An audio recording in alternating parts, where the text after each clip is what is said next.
Good morning, everybody.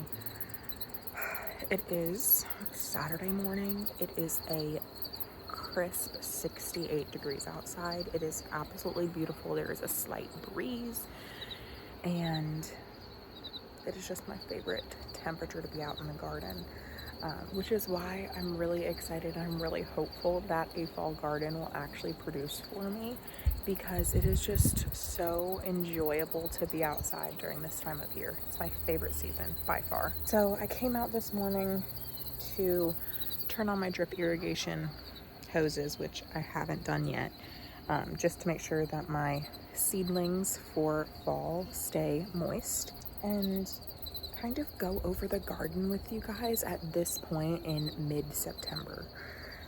And kind of my plans for the day. And I think I am going to be pulling up some of these in-ground tomatoes today, just because I'm tired of looking at the eyesore and they're not really producing. They didn't do the greatest for me this year, so I'd rather just get it broken down while I have the time and it's a cool morning, because I'm not really harvesting off of them anyway. So let's get into it. I am growing here in southeastern Kansas, zone 7A. And currently it is very small scale. I'm hoping to really expand my growing space next year by adding 2 more raised beds and growing in grow bags for the first time. What I have here is just the 2 raised beds that we built. They are 4 foot by 12 foot. We got 16 of the 12-foot green pressure treated deck board, and we cut 4 of them in thirds to make our 4-foot sections for the ends here. And then we had some pressure treated 4x4s left over, so we just used that. I believe I cut these to 18 inches, and we did 6 of them for each bed, so obviously 1 in each corner. And then since they are 12 foot long, we went ahead and put some support in the middle just to make sure that it didn't bow when the soil was put in, just for added structure and support. And then to square these up, we went in and made 45-degree cuts on some 2x4 that we had left over, and we did that in each of the corners, which I really like because it gives me space to set my coffee or set whatever any tools I'm using in the garden that day. It just gives me a wider area to set things down. So I really like that. It's great. So that's really all we did build wise. Now, as far as keeping the lumber from deteriorating, I used motor oil, and I believe I put 3 coats on each garden bed. So every inch of this has been covered in 3 coats of the motor oil. We laid it on really heavy with just a normal paintbrush and let it completely soak in and dry before doing the next one.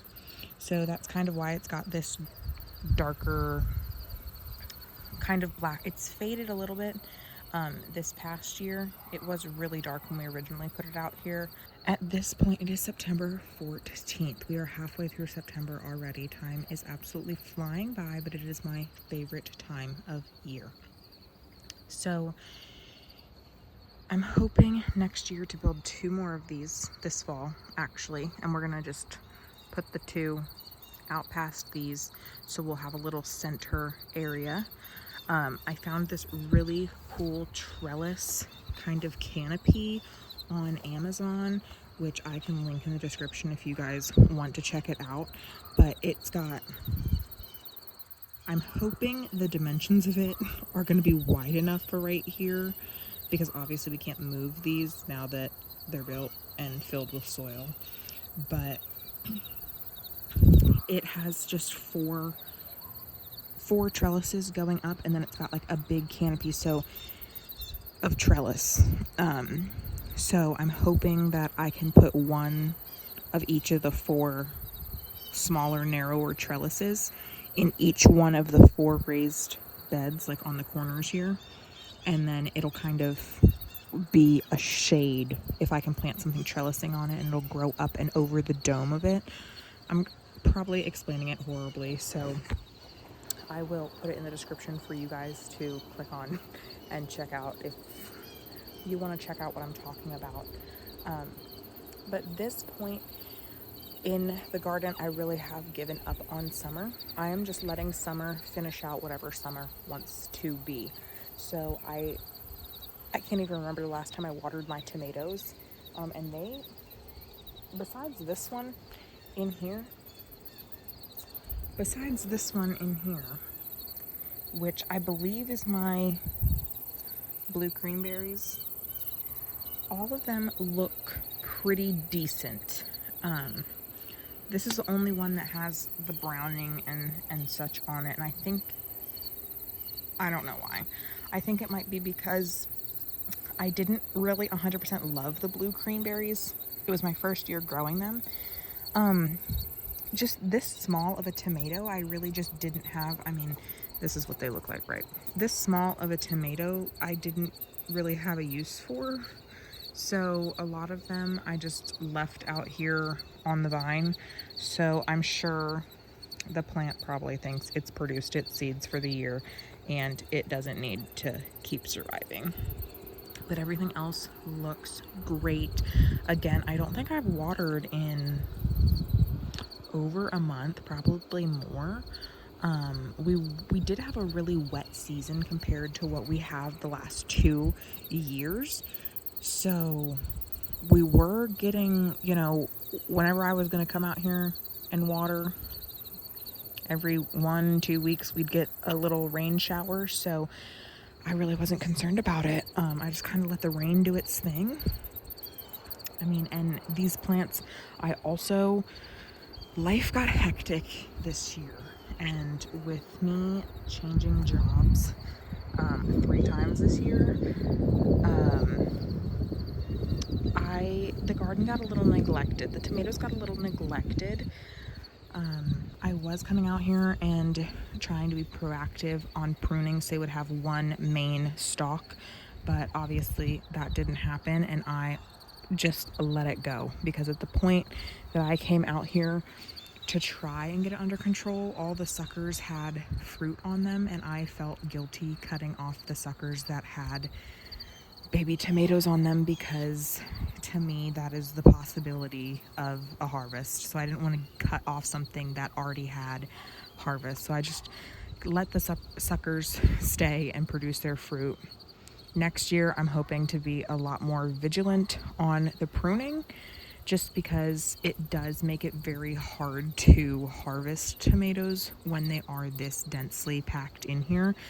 You get the tomato sap all over your arms and your fingers when you try and reach your hand all the way in here.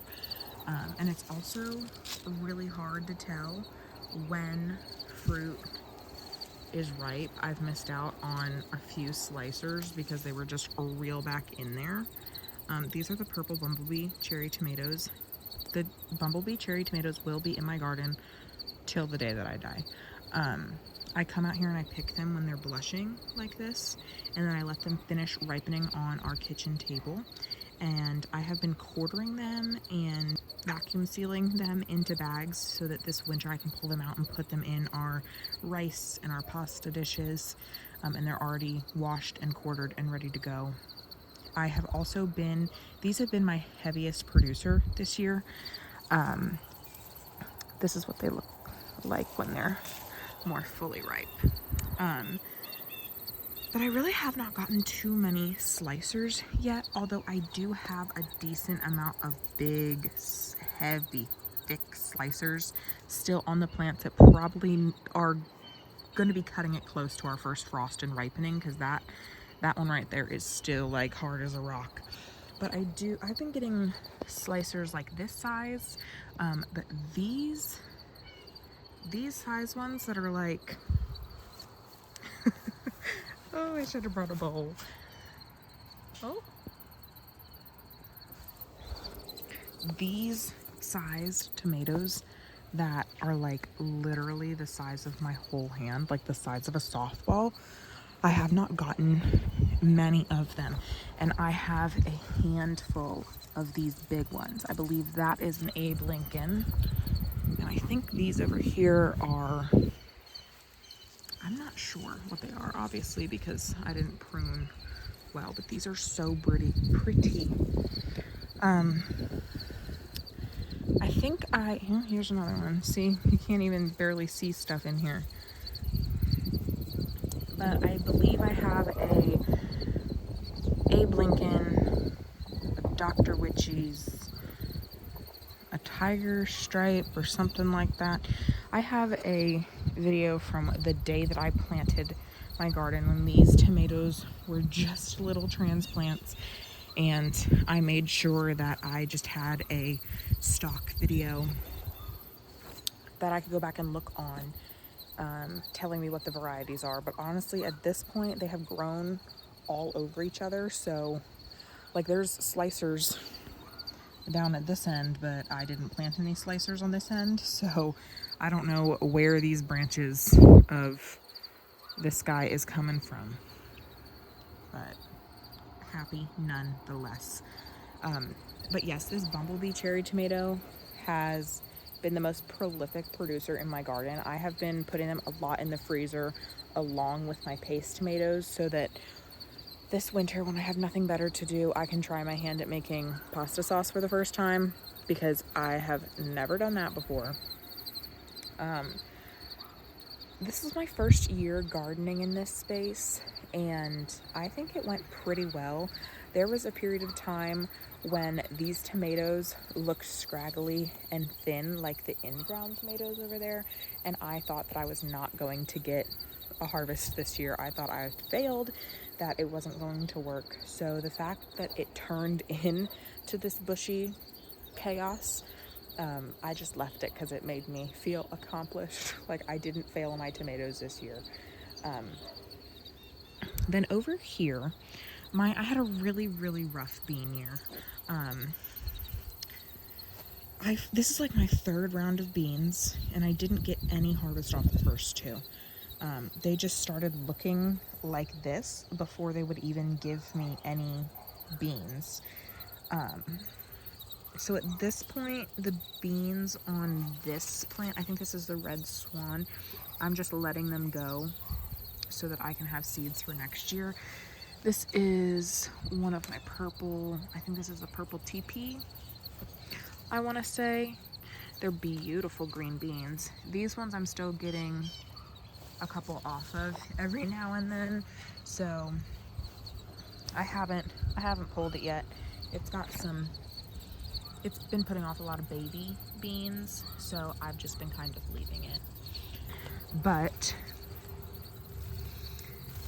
they have been my biggest issue with my green beans this year. They just come and they eat all the leaves. So it's been a struggle with the grasshoppers this year, which I didn't even know that grasshoppers were that big of a garden pest until this year, but now I know. I also got my seed packs mixed up on this last round of planting green beans, and I put pole beans here. So they are all grown together and crazy. And of course I have missed a couple that I'm leaving to just go to seed. The grasshoppers also have been munching on the actual green beans themselves. So next year I'm going to, I think I was talking to you guys in yesterday's video about my seed unboxing that I did when I got home yesterday. I see more green beans.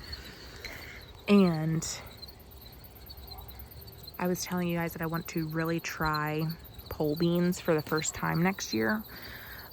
And I think that's another one that's going to be left for seed because it's too big for me to eat. Just because I feel like the bush beans, I miss the green beans so often, because most of my green beans that I grow are a green bean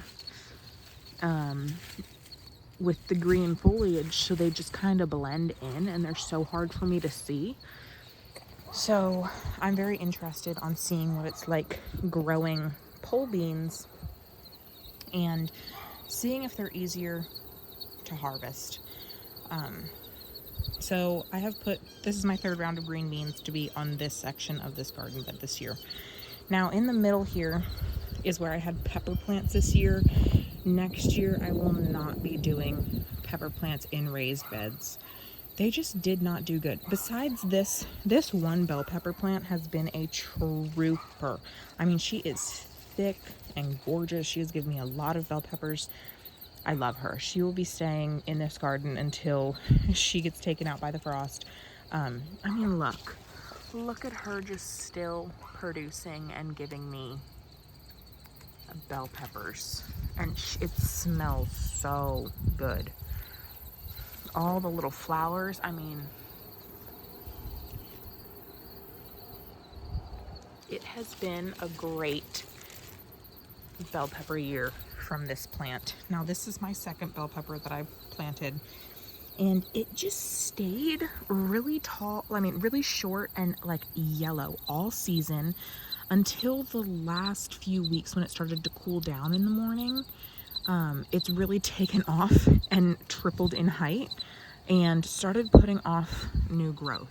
And I just left it all year because I'm the type of person that I'm just gonna leave it and let it do what it wants to do and see if I get anything at the end of the year.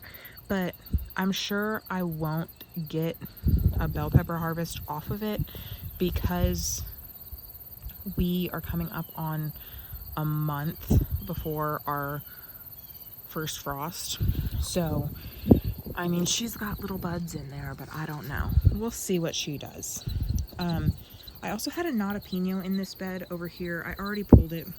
I pulled them like 2 weeks ago, and I've just been letting them decompose here because our trash can was full, but trash got picked up the other day, so I can go ahead and throw those away today. But I had a jalapeno here, and it just did not do good. And my in-ground jalapeno did not do good either. We'll look at that in a minute. I don't think I got anything off of it. It just put off a lot of flowers, but none of the flowers were turned into fruit. And a lot of the flowers were just turning yellow and dropping off. And I honestly did not do much research on stuff in the garden this year just because, again, life was hectic, life was busy. So if any of you guys know why my jalapeno, and that was the only plant. I mean, I have another jalapeno over there in the ground. I had other sweet peppers in this bed that did great and produced a lot for me, but the jalapeno was the only one that was not happy. So I don't know. We'll try again with the jalapenos next year. And then I had 2 Pippin's Golden Honey here, which they did produce quite a bit for me. But I felt like the plants just looked really tall and scraggly. I'm not sure if that's just how they grow, if I needed to prune them, but I didn't do anything to this bell pepper, and it just looks thick and wonderful and gorgeous, and it's just doing its thing. The Pippin's Golden Honey, like the stalks were like super duper thin compared to my bell pepper, and it was just like way taller. It was like 2 times the height of that, so I don't know why. But the leaves would also not look the greatest in my opinion, so I don't know. We'll try again next year. It's all about trial and error. At least I got some bell peppers to put in the freezer off those plants. This half of this bed, I am transitioning into fall. I gave up on weeding months ago, as you can see, but I had cucumbers growing on this trellis this year. I had a pickling variety and a snacking variety, which the pickling variety got infested with aphids before it could even get like this high up the trellis. So it just struggled. I think I got maybe maybe 15 cucumbers off of it, but it was just so slow compared to my munching cucumber that did not have any pests on it, which I thought was insane because they were obviously grown this close together, and this side of the trellis didn't have a pest issue, but this side did. And then in the middle, at the beginning of summer, I planted zucchini and a yellow squash. And once I had gotten my harvest off of those and the bugs were getting really bad, I yanked those out and I tried to start some seeds. I think I tried to start my broccoli, or I think I tried to do another round of bush bean in here, and they did nothing. And then I came in and I started trying with my fall stuff, because I wanted those to get going, because I don't really have room in the house for seed starting currently. I need to buy like a wire rack or something for me to put them on, because I have my grow lights, but I need like a wire rack where I can attach my grow lights to and not have them all over the kitchen table like I did last year. Anyway, but I came out here 2 weeks ago maybe, and I just threw some last minute seeds in the ground because I was tired of looking at the ugly cucumbers, which again are out here decomposing. So I ripped the cucumbers off. I put 3 of the pole beans on each side of this trellis. So there's 3 on this side and 3 on this side that have finally come up. But I just wanted to see if I can get anything, one last little bean harvest towards the end of this growing season. Since our frost is coming soon, I don't know if I will get something from them, but all you can ever do is try, right?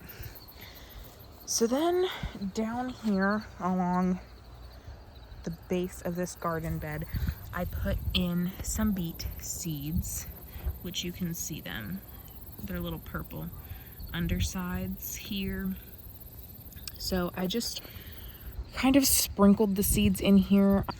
I've never tried raw beets before, but my dad always loved pickled beets growing up, and I was always too much of a chicken to try them. But I had a coworker who also loves pickled beets, so I think I'm gonna try beets because I want to be able to grow all the things I want to grow in the garden and actually find uses for us to eat them. So I'm gonna try them roasted because I've heard some people say that the roasted beets taste completely different than, you know, what a normal beet is, or a raw beet or pickled beet. So I want to try that, but also if that doesn't work, I'm prepared to just dice them up and add them to my fruit and my smoothies, just to be able to get the nutrients for them, but have them not just be the main thing that I'm eating if I don't end up liking them. But I have a feeling that some roasted beets will be pretty good. I mean, that sounds pretty good. So that's what I have down here. I also have some beets in a grow bag by the front door, just because I wanted to try them in a grow bag, just because I don't have too much raised bed space. And since I'm not pulling out the tomatoes until they are completely done, I didn't want to put anything in front of them and then me rip up the tomato plants and disturb the beets or the roots or whatever when the roots come out of the ground of the tomatoes, if that makes sense. So I did that. And then down the middle here, I just sprinkled a bunch of carrot seeds, which I see one little baby right there. So I probably need to weed this, but so that's why I've been coming out here every day and turning on my drip hoses, because I want these to do good. I have carrots in the middle, and then on each side of that I put 3 holes and I dropped a bunch of broccoli seeds in them. So this one obviously got 4 seeds, more little broccolis.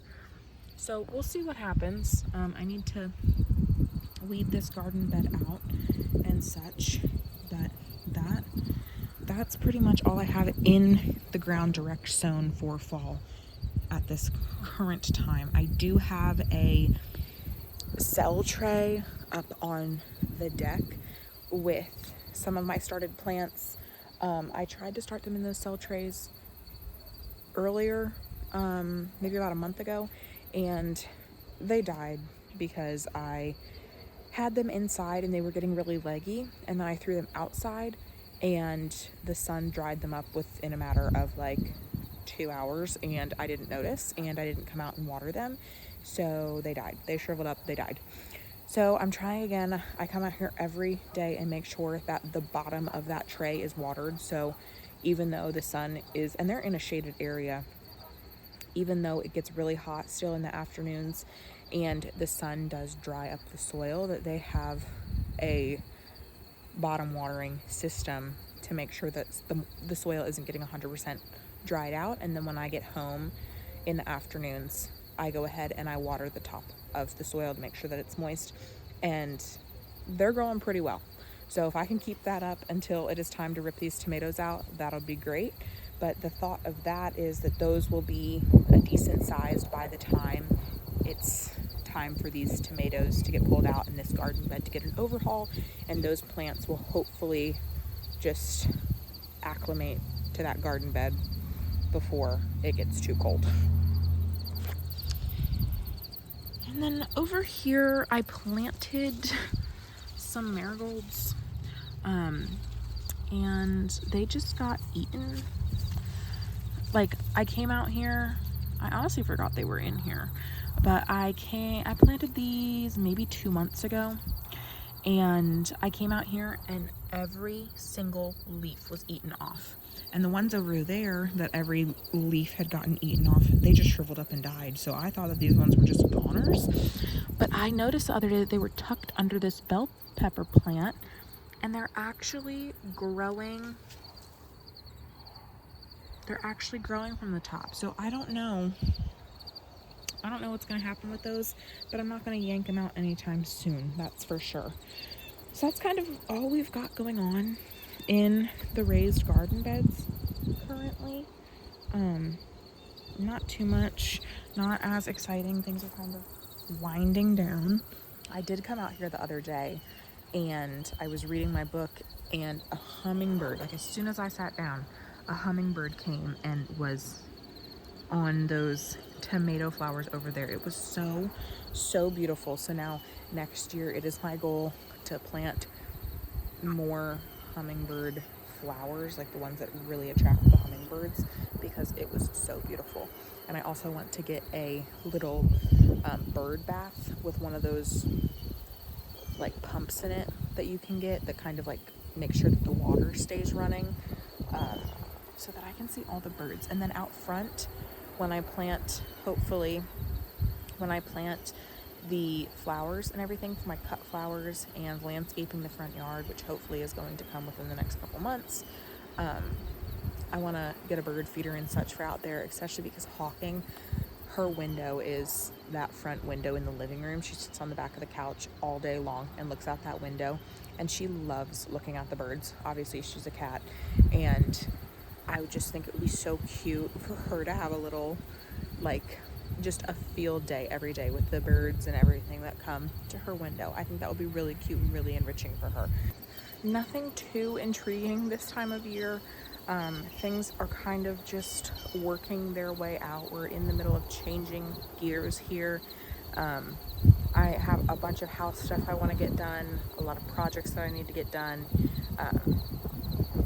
just because I don't want to go into winter this year with clutter. So I'm trying to get the house taken care of,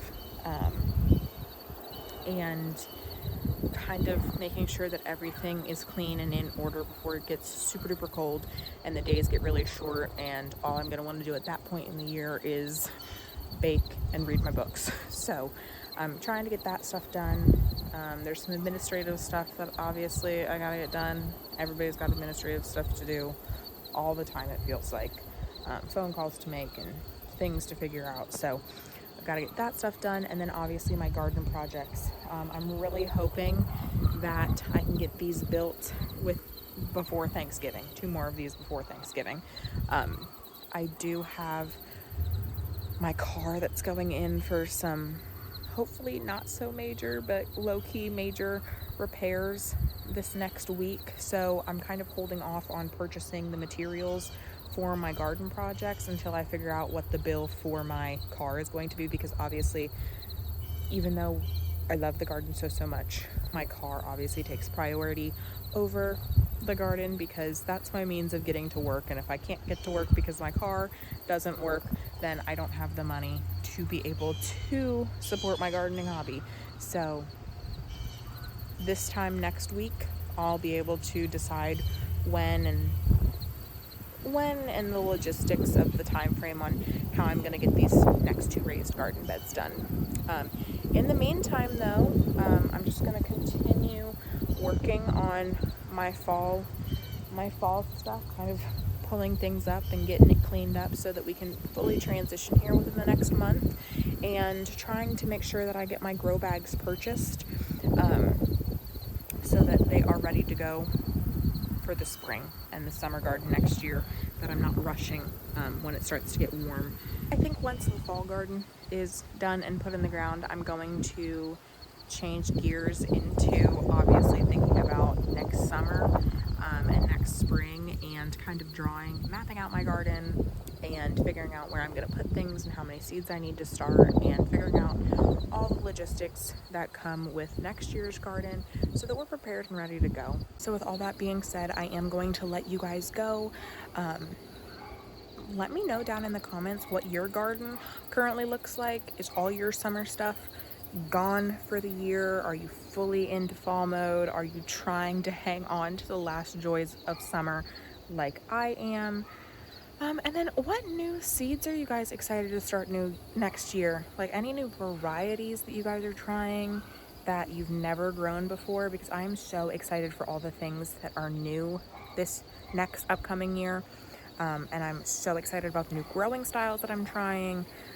Excited about all my projects. I'm excited about all the things. So share down in the comments below what you guys are excited for.